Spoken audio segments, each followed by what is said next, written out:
That song, which is from the Cantata Camerina Burana, is titled O Fortuna. It's a Latin Galeotic poem written by the monastics to protest the corruption, what was happening in the church at the time. It eventually got these Galeods removed from the church. But it's a lament to fortune and to fate, the complaint. And you could see in the words there, fate oppresses, then soothes. Well-being is in vain and fades to nothing. And who among us isn't subjected to fate and fortune or the whims? Or so it appears. Vedanta says otherwise. And that's the subject for tonight. How do we look at this reality according to the Hindu tradition? One way is to study dreams. We will look at all aspects of dreams tonight from a yoga and Vedanta perspective.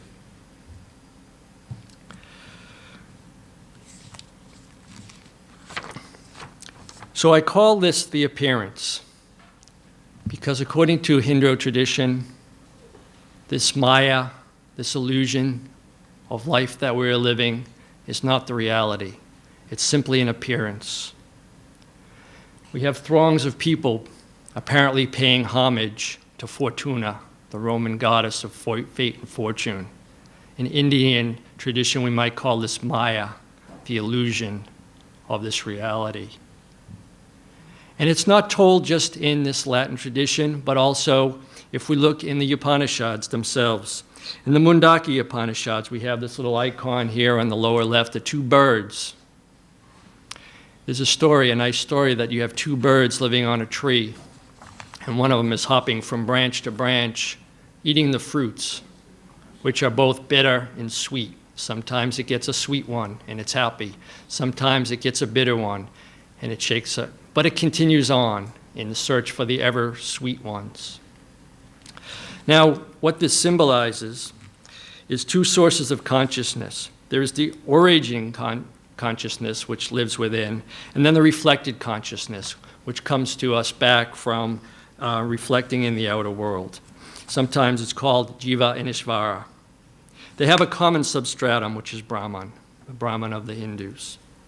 Okay. The body here is represented as a tree because eventually the body gets cut down. In the Bhagavad Gita, we see the same thing. It's named Kshetra, the field, and Kshetranya, the knower of the field. And so there may be some philosophical nuances, but for now, Fortuna is Maya. And this world of bitter and sweet fruits of human beings and creatures subject to the wind of this is how it appears. So if this is how it appears, what is the reality? According to Vedanta, Brahman is the reality. It is the only reality. Nothing else is real. And I have a quote here from Swami Tapavananam Maharaj, and he says, and this is a quote, "All the universe consisting of this shining sun, moon, and stars is a dream, a long, long dream. How can this everlasting universe perceived in the waking state be a dream?" And that is a very bold statement. It certainly runs contrary what it appears to most of us. Who among us thinks that this whole universe is nothing but a dream? Continuing from Swami Chimaya's book on the Mandukya Upanishad, which is our subject for tonight, he goes on, "The all-pervading reality, eternal, immortal, and infinite, in its delusory identification with the self-erected walls around it, such as the body, the mind, the intellect, feels for itself a separate personality in its own delusion. And identifying with these layers of matter, it gains to itself the ideas of mortality, egoism, vanities, and the consequent stupidities." And think about it. Think of all of the things that we do to support the ego and grow our personal interest. This is the worshiping of Fortuna, subject to Maya. And it's to walk into the wisdom of pure knowledge, to know that this Brahman is the only reality, which is the goal of life, according to Vedanta. And we should not get this idea as merely an intellectual understanding, but it's an experience, something that the saints and sages have pointed out to us, a path which we can experience in this lifetime. One way is to study dreams, and the study of dreams takes its special science in the Mandukya Upanishad. So we're going to look at the Mandukya Upanishad. We'll take several verses tonight. First, I'll just give you a little bit of background. The Mandukya Upanishad comes to us from the Atharva Veda, which is generally ascribed to a period of about 1200 to 1000 BC. Of the Upanishads, it's the shortest, only 12 verses. And these 12 verses discuss the mystic symbol Om, the three psychological states which are common to most people, waking, dreaming, and deep sleep, and a fourth transcendental state of illumination, which may not always be experienced, but which is the goal of life. The Mukti Upanishad says that studying Mandukya alone is enough for salvation.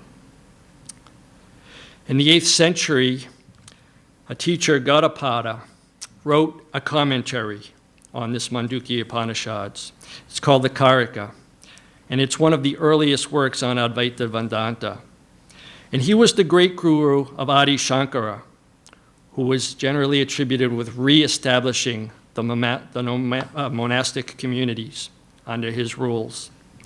And Gaudapada, referencing his Param Guru, his great teacher, says the following: "I prostrate before the master of my master, my Param Guru, most venerable among venerable, who, seeing beings immersed in the ocean of this world, an ocean infested by frightening sharks such as death and birth, has given out of compassion towards all beings this nectar, difficult to drink by even the gods, that is hidden in the depths of the great sea of the Vedas, Vedas that he reveals by the power of his enlightened intellect." So he credits his teacher with reading these ancient Vedic texts and extracting from it this teaching of his commentary on the Mandukya Upanishads. Now, before we go any further, each teaching or each discussion of a Upanishad is followed by a peace invocation by the teachers and students as part of a tradition. So we are now going to do the chant, which is traditionally done by the accompaniment of discussions on Mandukya. I have in Devanagari script and international transliteration there. If you know it, please join it with me. Om Bhadram kanebi shrunuyama devaha. Bhadram pashemaksharbiyajatra. Stire range stuvam sastanubihir. Vyashema deva hitam yudayahu. Om Shanti Shanti Shanti. This is from the Rig Veda, but it's traditionally used with the study of Mandukya. Please join me in reading the translation. O gods, may we hear with our ears what is auspicious. O ye adorable ones, may we see what is auspicious. May we live out our life with healthy body and limbs, offering praises to you. Om, peace, peace, peace. We will now come to the first two verses in the Mandukya Upanishad. It says, Hari Om, Om, the word is all this. A clear explanation of it is the following. All that is past, present, and future verily is Om. That which is beyond the three periods of time is Om. All this is verily Brahman. This Atman is Brahman. This Atman has four quarters. So basically what they're saying is everything out, everything in, is this Brahman, and it has four quarters. So what are those four quarters? The first three depicted here are quarters that are familiar to everybody. Right now we are experiencing what we call the day consciousness, indicated by number 1. After so many hours in the day, this waking state, the Jagrat, our consciousness proceeds to number 2, the subconscious or the dream state. It may go back and forth between dream state and the dreamless sleep state a few times, and then finally returns to number 1, the waking state.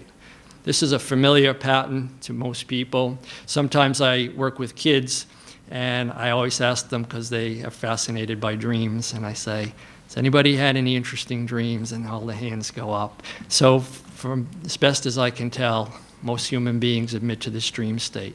But there's a lot we can learn from this dream state. There's a lot. There's a fourth state here indicated in the center. It's the substratum for the other three, though we may not experience it in a conscious level. It provides the underlying, and our teacher here, Swami Savakatananda from years ago, would say that this is the ground of our being. It permeates the other three states, even if we're not aware of it. It's called the Turiya, the fourth state, the transcendental state. So this daily cycle is 3 of the 4 quarters of Brahman, and that fourth state is the 4th quarter, which is why the Upanishad says Brahman has 4 quarters.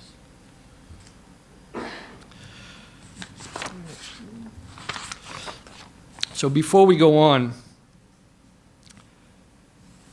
I want to give a little bit of background on Hindu teachings and what constitutes a valid Hindu path. And no Hindu philosophy is really considered complete without not only a philosophy, but a method for achieving the ideals taught by that philosophy. So to be a sound philosophy, you not have to have the ideas, but you also have to have a method of realization, and as well a measuring stick or some measuring sticks and guidelines so that the teachers and students know that they are progressing. So let's keep these points in mind because we're going to come back to it a little bit. But now I want to talk to you about the use of the word dream. There are many uses of the word dream. The first is what I'll call the daydream or the daydreams. And we may hear people say expressions like, well, I dream to be a billionaire, or to have a castle in Europe, or a mansion, or a vacation house in Hawaii, or to rule the world, whatever it is. Okay, so these are not necessarily the types of dreams talked about in the Mandukya Upanishad. And they're really not the types of dreams that we're going to focus on tonight. But it does serve our purpose to examine such statements from a Vedantic point of view, because I think we can learn something even there. So there's a type of Hindu philosophy called the Charvakas. It is Nastika heterodox, which means they do not accept the Vedas. Their philosophy is that the body is the only reality, and sense enjoyment is the only goal of life. Now, from a Vedanta standpoint, statements such as, I dream to be a billionaire or have a castle in Europe, these are of a materialistic nature, similar to the philosophy of the Charvakas. And we see this in many places now, even athletes making signs, blessing themselves before they go onto the field or even before a certain play. And we see others invoking the name of God for evil or destructive purposes to help them with their thing. So these are materialistic. And Vedanta says that if material wealth and prosperity comes, that's fine. It's okay to enjoy it. But if it's sought as the sole goal of life, then we're missing out on what the intent of human birth is. Human birth is seen by Vedanta and yoga as a special gift. And now let's take a look why.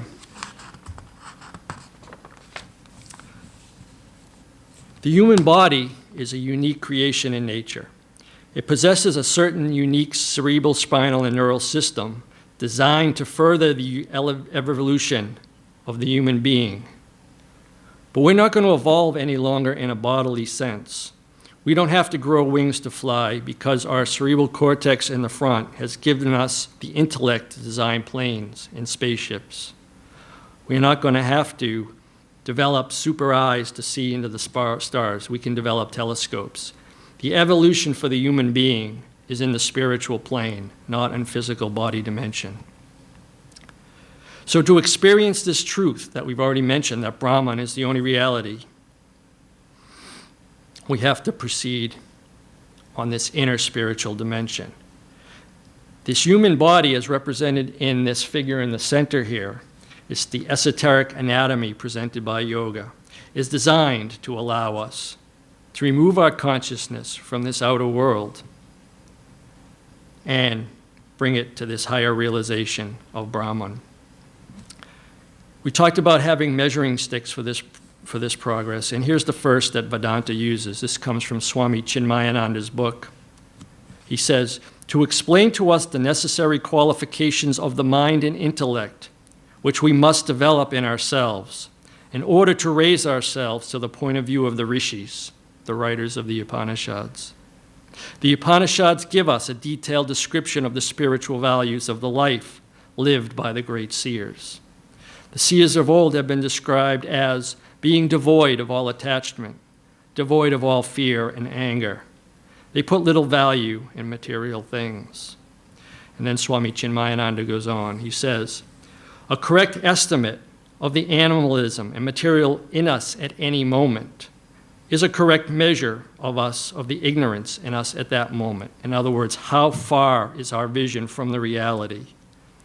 And we can determine this by the types of things that we dream of in this outer world. He says we gain attachment to a thing outside of us because of our firm belief that the outer sense object is absolutely real. In other words, what we daydream about is an indication or a measure of how close or how far we are from experiencing this higher truth. It's a measure of how much attached to this dream reality that we really are. But the good news is that he uses the phrase, at this moment, suggesting temporal variation.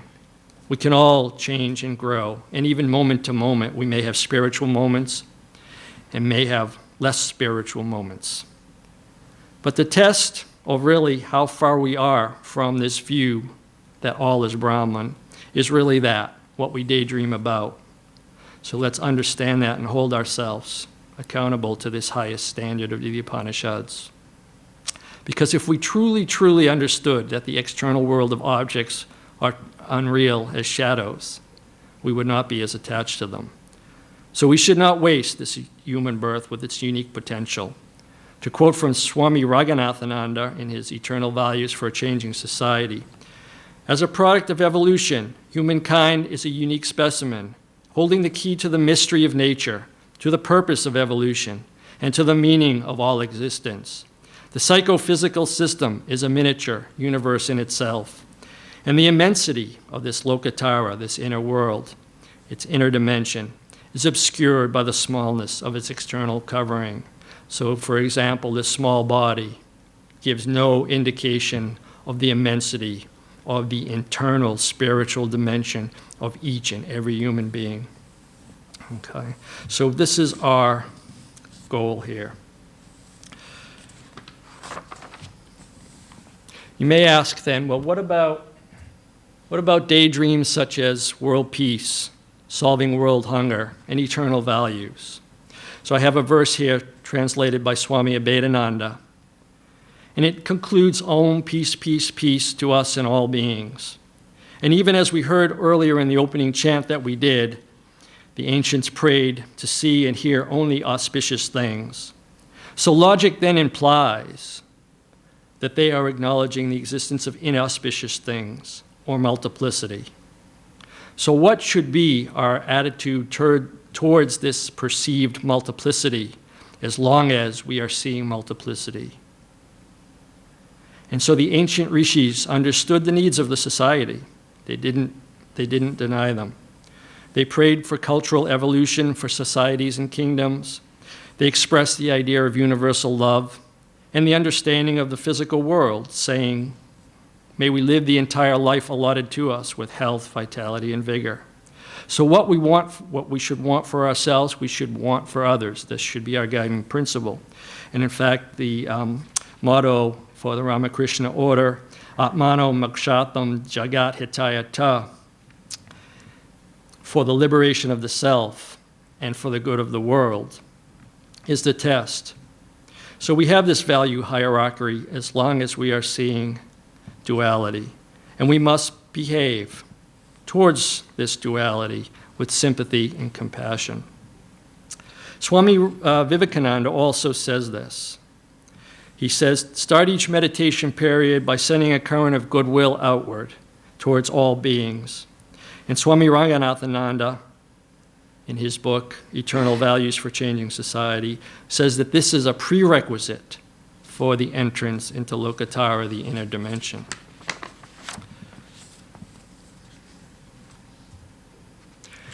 We conclude the peace chant with Om Shanti Shanti Shanti.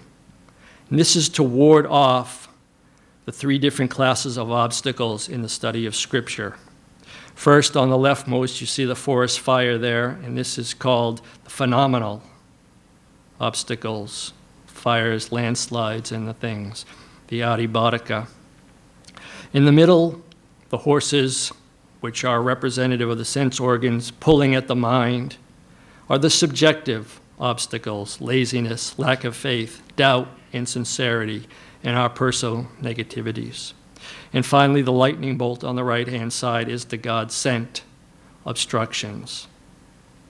And so the ancient rishis realized that these were important to human beings, that as long as we are seeing duality, we have to address these. And even in Adi Shankara, who we heard address his guru a few minutes ago, he said, I prostrate before my Param Guru, who, seeing beings, human beings immersed in this shark-infested world, needed the nectar of the Upanishads. So even the ancient rishis with these hive states understand. And as a matter of fact, tonight's offering, consistent with this idea of service to the human beings, Atmano Mokshatam Jagat Hichayacha, will be presented to the Council of Churches who are overseeing a distribution to Liberia for those infected with Ebola. So that will be the dedication of our offerings tonight for that. So now, although I didn't introduce it as such, what we really just covered here was the first quarter. So we said that Atman had 4 quarters. So the first quarter has the following characteristics. The state is waking. The consciousness is outer.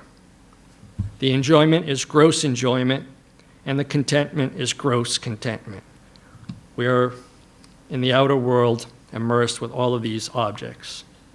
And this sort of covers, in a most general way, all of our hopes and daydreams from this outer world, whether it's for personal gain or for the good of the society. I think anything that you can express, I have a dream for, regarding this outer world, we have covered by this first quarter of Atman. So now I want to go on to the next quarter. We're going to skip quarter 2 and go to quarter 3 first. This is deep sleep. The Anandamaya Kosha, Sarveshvara. So we all know that when this world gets too much, either it's pounding, it's too exacting, or even when we satiated ourselves with enjoyment, fun, we know every night we have to pull back. Our consciousness retires to this state called deep sleep to regenerate itself. It's free from the grindings of the outer world and the pleasures of the outer world. It's the same every time, at all times. So our inner and outer psychological and intellectual assessments of the world vary from day to day, moment to moment, hour to hour. They're on a constant state of flux. But this deep sleep, it's the same every time. And the reason is because most of what we understand and know are inbound inputs from our eyes, ears, our 5 senses. But in deep sleep, we don't require any inputs. We do not know and we do not desire. Consciousness is not dissipated outward, as yoga says, but it's consolidated and conserved inward. And it's a state of bliss. But the bliss is not the active bliss of the 4th state, but it's simply the absence of disturbances. So we're not really aware of the happiness. We wake up in the morning and you say, I slept really good. Well, how do you know? There had to be a witness consciousness there to experience the lack of disturbances in order for you to bring that forward back into the outer world. Okay, so it's sometimes called the Anandamaya Kosha or the bliss sheath, but it's still a covering. So let's look at what the Mundakya Upanishad says about this. He says the 3rd quarter is prajna, where one asleep neither desires anything or beholds any dream. That is deep sleep. In this field of dreamless sleep, one becomes an undivided, undifferentiated mass of consciousness, consisting of bliss and feeding on bliss. His mouth is consciousness. I'll explain that ahead. This is the Lord of all. This is the knower of all. This is the inner controller. This is the source of all. And this is from that which all things originate and in which they finally dissolve themselves. It's kind of interesting, right? It's the source of all, and it says it's the mouth. And if you think about a mouth, if I'm breathing, I can breathe inward, I can take it in, I can also exhale and breathe outward. Well, this state is the same. Consciousness comes forward and goes back to this. So remember this, because it'll come up again, that this is the Lord of all. Vedanta calls it a state of ignorance because we do not know. There is no sight, there is no smell, no sound, no touch. And all we know in this state is that we do not know. So it's because Vedanta calls it ignorance that I gave it sort of this black shaded background color here. But it is also called Sarveshvara, the Lord of all, from Sava and Ishvara, the Lord of all. Because from there, projected outward, it creates dreams and this outer world. So that's all I'm going to talk about for the dreamless sleep. We want to get to the dreams part. Just the summary of the 3rd quarter. The state is dreamless sleep. The consciousness is homogeneous, undifferentiated. Its enjoyment is happiness. We all love deep sleep. And its contentment is happiness. And from here, the waking and dream worlds emerge. So now we come to the 2nd state, the 2nd quarter of the Atman, Tejasa. Its field is the dream state. Its consciousness is inward turned. It is 7-limbed and 19-mouthed, and it enjoys subtle objects. So these subtle objects are the dream objects that we experience. And so we know when we sleep, sometimes we experience pictures and sounds, sometimes in color, sometimes in black and white. Sometimes it makes absolutely no sense at all. Sometimes it's directly related to something that happened earlier that day, or sometimes in between. So we'll talk a little bit more about dreams. Now let's talk about how they arise. Okay, and this comes directly from the teachings of Paramahansa Yogananda, who is a modern-day yogi. He says, as soon as you withdraw your consciousness and energy from the conscious plane, which is this outer world, you reach the subconscious. Sleep brings a state of muscular sensory relaxation. So the energy which is normally in our muscles and our nerves, controlling the body, maintaining the balance, manipulating things, retreats from these muscles. It's not longer needed. And it retreats, and it comes into the body and rises up to the brain to vivify, enliven sensations that are already there. And it produces subconsciously induced dreams, okay? And the key point here is subconsciously induced, because we'll look at other types coming up too. And Swami Vivekananda also writes something similar. And he wrote a book called Raja Yoga, which is his commentary on the Patanjali Yoga Sutras. And this is directly quoting now from Swami Vivekananda. All perception is the reaction to action from outside. How then do dreams arise? There is no action from outside. The sensory motions, therefore, are coiled up somewhere. Now, if this coiled up energy be made active and made to travel upward through the Sushumna canal, which you can think of as the spine, a tremendous reaction will set in. When a minute portion of energy travels along a nerve fiber and causes a reaction, the perception is either dream or imagination. But when by the power of long internal meditation, the vast mass of energy stored up travels up the Sushumna and strikes the centers, the reaction is tremendous, immensely superior to dream or imagination. So you can think, I don't know how many of you remember the old style TVs, the sort of the 512, the dotted, they were probably 20 years ago. Most of us probably have seen them. And then you look at these modern day screens with the high resolution and things. So I can imagine here that this high intense state of meditation that Swami Vivekananda says is more intense than even sense perception. So if we view this as good quality, the states of high meditation must be superior quality. And then he says, when this current reaches the brain, the whole brain reacts, and the result is the full blaze of illumination, the perception of the self. Then alone the causes of this universe, both as sensation and reaction, are known, and hence comes all knowledge. The causes being known, the effects are also known and sure to follow. So this is an idea of how these different states progress by the shifting of the energy from the outer world to the inner world. So some of the characteristics of dreams. It says an average person has 3 to 5 dreams per night. We don't always remember them. They're connected, of course, to the unconscious mind. They range from surreal to bizarre, frightening, melancholy, adventurous. I mean, I seem to always remember some what I call nightmares from childhood from time to time. And so they vary. A lot of them, according to Paramahansa Yogananda, at least at the subconscious level, they're out of control of the dreamer. They just sort of happen as this energy retires and the pictures begin to appear. Okay, so I'll tell you about a dream sequence. This one is actually a personal experience, and it's how I got involved in this to the first place. Some years after graduate school, I started having a recurring dream, and it basically took the following form. I was back at my graduate school in Atlanta, and I had my daily schedule in front of me, but it was blank. And I was looking at the clock, and it had no indication of time, and I was trying to figure out what class I was getting to, and how I was going to get there, if I was on time or late. And then I was trying to find my advisor to figure out if I was going to graduate.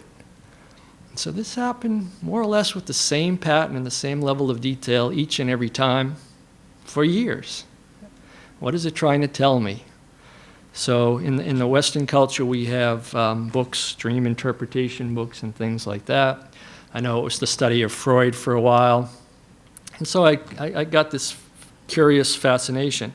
And by the way, I'm not the only one. This depiction here in the gray is from Thomas Paine. It's called The Nightly Pest. And he had a dream there. You can see there's 3 judges, faceless judges, the scales of justice, and some blank things and some little demons in there. And apparently this was a recurring dream for him for some time too. So the question is, what can you learn from these things?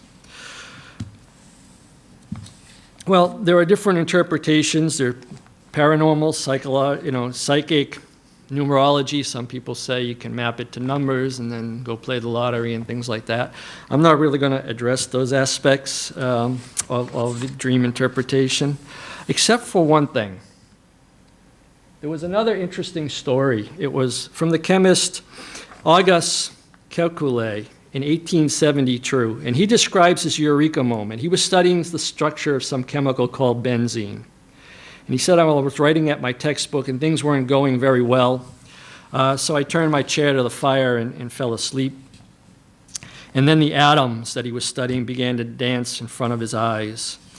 And he says, I'll quote from his biography there, "My mental eye, rendered more acute by the repeated visions of the kind, could now distinguish larger structures of the manifold.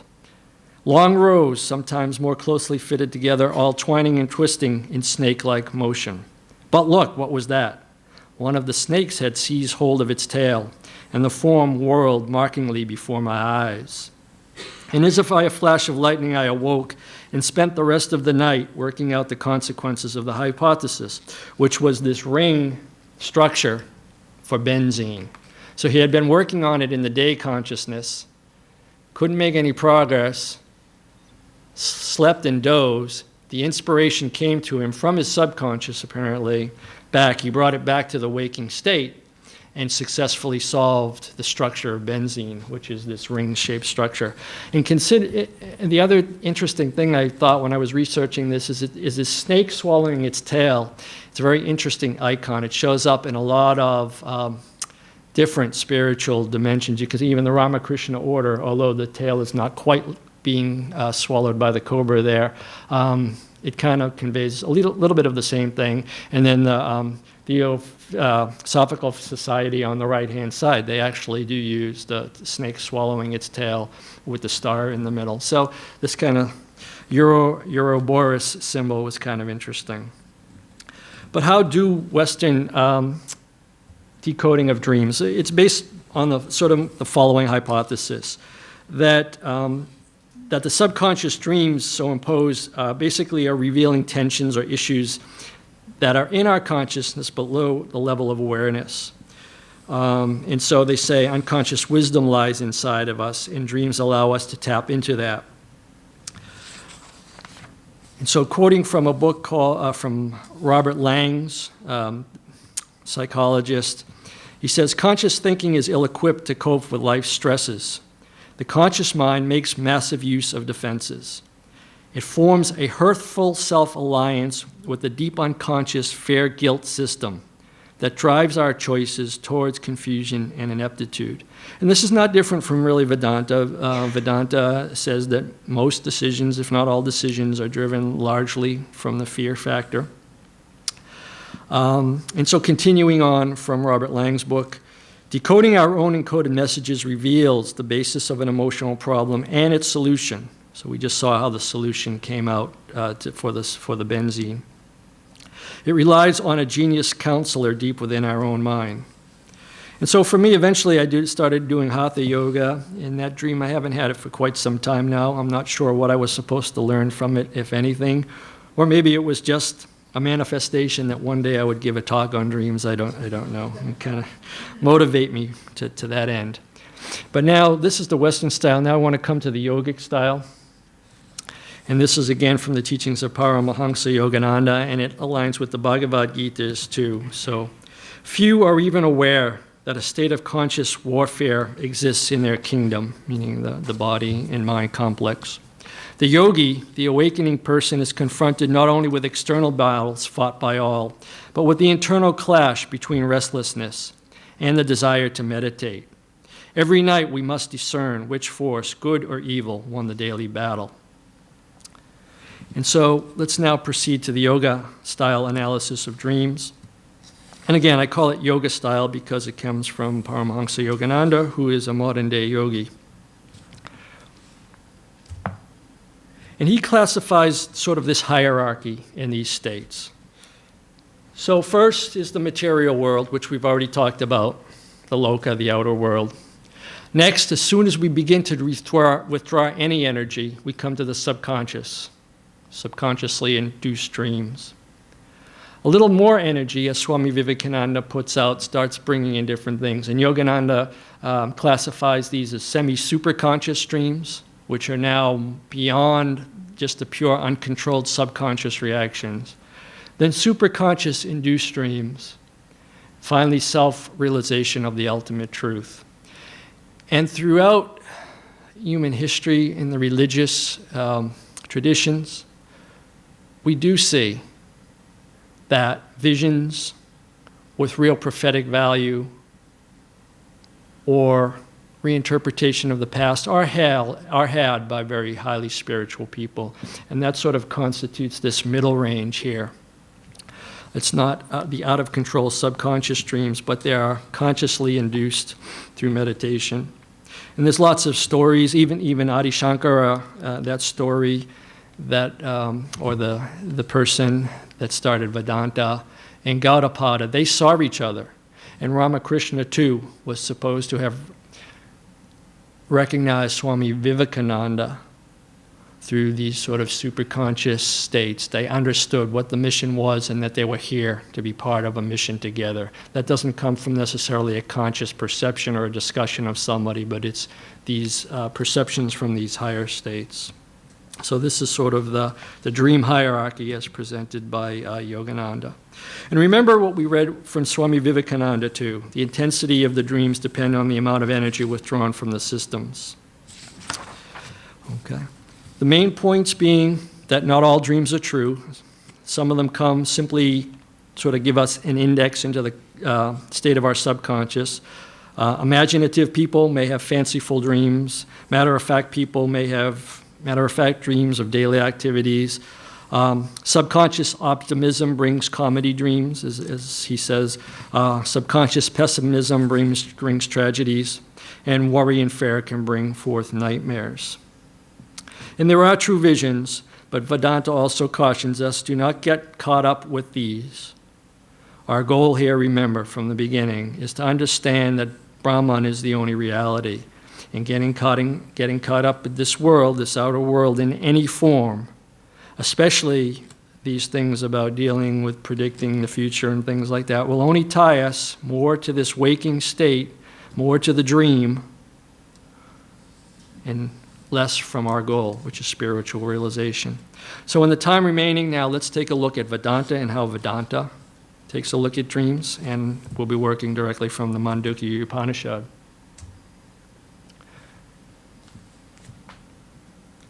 The wise declare all objects of the dream as illusory, they all being located within the body and being confined to space. So what Mandukya begins here is a series of arguments applying to our rational faculty of why these things cannot be real. And I've depicted here the little girl, she's dreaming of the tiger. And it shouldn't take much twisting of your arms from me to convince you that a tiger cannot fit inside the brain of a little girl. So clearly, that whole tiger cannot manifest inside her. So the Upanishad says here that objects being located within the body or confined in space must be illusory. Okay, you get the argument there? Let's take a look at the next verse. On account of shortness of time, the dreamer cannot go to see the objects. When the dream is over, the dreamer is never in the places seen in the dream. So there's two aspects here. First is the shortness of time. So here, let's say she's dreaming of a temple in India. We know that it takes many, many hours by plane, probably 12 hours over, 12 hours back, more or less. That plane in the upper left, in the upper right, I don't know how many remember it. It was the Concorde. It was in service in the 1970s. It was the fastest commercial plane available. Would still take 6 hours one way to go from Boston to Mumbai or Providence to Mumbai. So it would take 12 hours to go and come back. So no way in a typical 8 hours sleep could you go to India and back. Even the International Space Station takes an hour and a half to orbit the Earth once. So Mundakya makes the argument here that because of the shortness of time, it's not possible. The other aspect of it is that if you wake somebody up in the middle of the dream, say we wake her up while she's still visiting that temple, she will never be found at that temple. She will always be found in the bed where she went to sleep and had the dream. So for these reasons, Mundakya also argues that that it's not real. And again, we can make these cases relatively easy for dreams. But the thing you have to remember is what the rishis here are saying about dreams is really intended also to apply to the waking state. Okay, and that's a little bit more. It takes a little bit more thinking. Vedanta says, for example, coming again direct from Mundakya Upanishad, different objects cognized in the dream are illusory because they are being perceived to exist. For the same reason, the objects seen in the waking state are considered illusory. They are just mental vibrations. In both the waking and dream states, the nature of the objects remains the same. The only difference is that dream objects are seen within, and these other objects appear to be separated from us in a projection outward. Is it real? Well, the rishis say no. Thoughtful persons speak of the sameness of the waking state and the dream state because the objects of these have a similar nature for the reasons already described. What is non-existent in the beginning and non-existent in the end is necessarily non-existent in the present. And the reason they argue it that way is because an object can never be other than what it is, its true nature. So if its true nature in the beginning is non-existence, and the true nature is non-existence in the end, then not being other than your true nature, it has to be non-existence in the present. Again, these are tough arguments. You have to take some time thinking about them and meditating on them. And thus the waking objects are like illusions we see in dreams. And yet they are regarded to be real. So again, thinking back to how these dreams rise up, the energy rides up and stimulates residual sense impressions. They reactivate a previous experience. And so now let's just simply apply it to the waking state. Now, according to Swami Vivekananda in his Raja Yoga, what is outside is unknown and unknowable. All we know is that something outside stimulates the nerve energies in the sense organs, the ears, the eyes, and such, and produce various lights, sounds, and other vibrations in the mind. The sense organs themselves are not actually the eyes and ears, but they're centers located in the brain. The eyes just pick up the vibrations, the ears just pick up the vibrations like antennas, and they bring them to the brain, which is the processing agent. And that's where they call the organs reside. So then in this picture, these vibrations are presented to the soul. And a vibration called ego or I rises up, which determines that this ego or I has some interest or involvement with these vibrations. And as a result, it commands the motor nerves to do some action. So for example, if we were seeing a tiger, this might cause the ego to say fear, command the legs to run away, or command the arms to strike with a stick or something. So this is the perception according to yoga. Some unknown entity gives rise to vibrations. The mind processes the vibrations, creates first, the very first thing that has to happen is this ego sense, that somehow this physical structure, this supposed I, is related to these vibrations and has something to act on. It then does what it perceives as necessary for the preservation of itself or to act according to its desire. So that's why the wise ones say that the entire world is made from our desires. So both of these, the dream and this waking state, can entertain us. It can torment us.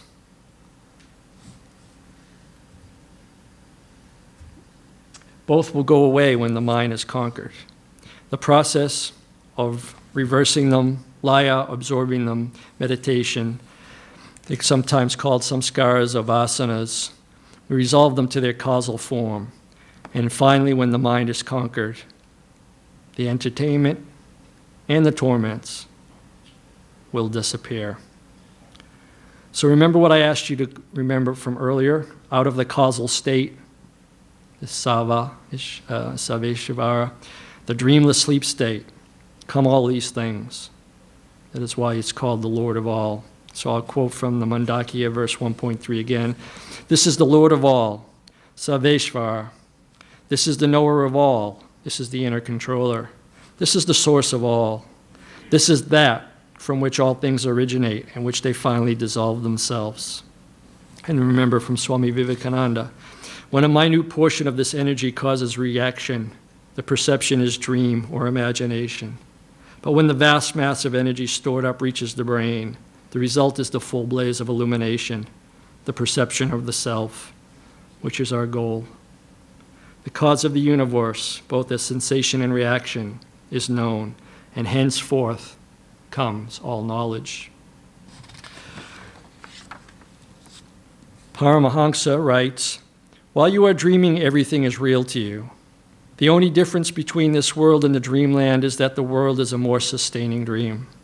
God is suggesting a universe to us, and we cannot get rid of that thought because it is so powerful. God is dreaming through us. When your thought becomes elevated enough to be in tune with God's thought, then you will be able to realize that this life is but a dream. You must first lift your consciousness to the plane of God. Then you will wake up in the infinite. You will know that only God is real. So on my closing thought, or my closing question, so if this is all unreal, it's all imaginary, or it's all dreamlike, what is the point? What is the point? So I suppose we could petition something along the following lines. If you're listening, God, please don't make it hard to understand if we should believe the things that we see. Well, I have found a song which starts exactly that way, so I play that to close out this talk. It comes from The Wiz, or The Wizard of Oz, and which is exactly that story, actually, and we've used it here at Vedanta before. She gets transported from her everyday life to this fantasy world, the dreamlike. She wants to get back home. Get back home. For her, home was Kansas. For the student of Vedanta, home is the realization of the Brahman.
My salutations to all of the teachers whose work has contributed to this. Gaudapada, Adi Shankara, Swami Chinmayananda Paramahansa Yogananda, Swami Vivekananda, and Swami Ranganathananda. We are just continually translating these teachings from the ancients in new interpretations, but the work is really all of theirs. That concludes my talk. Thank you, friends, on what we can learn from dreams.